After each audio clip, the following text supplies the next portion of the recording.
Kolkata, the city of joy, the city of heritage.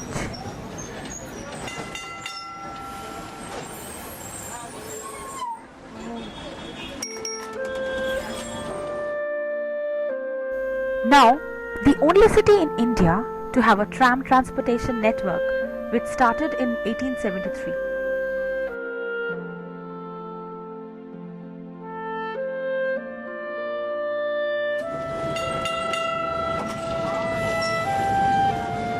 Trams are actually lightweight rail-borne vehicles running on tracks primarily on the road.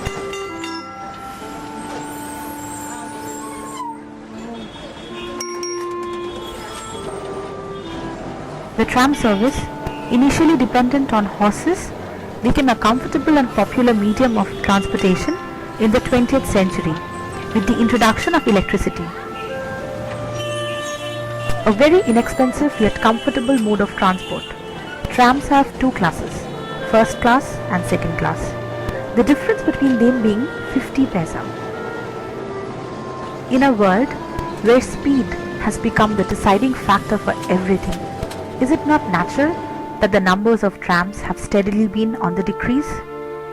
Around 1955, the anti-tram craze started, and in no time pervaded the world.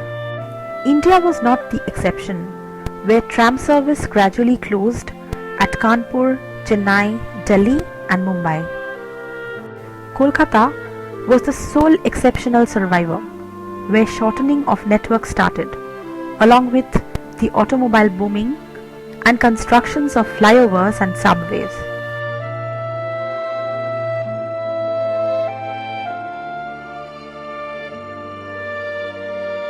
Slow, but steady and safe. Yes, the speed and infrastructure can be taken care of. not cool, but less prone to accidents because of proper tracks and low platforms. Backdated. Beautiful and spacious, creates traffic. In many places, even though there's no tram, there's so much traffic. Oof, takes a lot of space.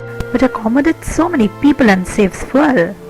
Why will someone in this age of speed take it just for the sake of heritage? Because it is eco-friendly, there is no emission.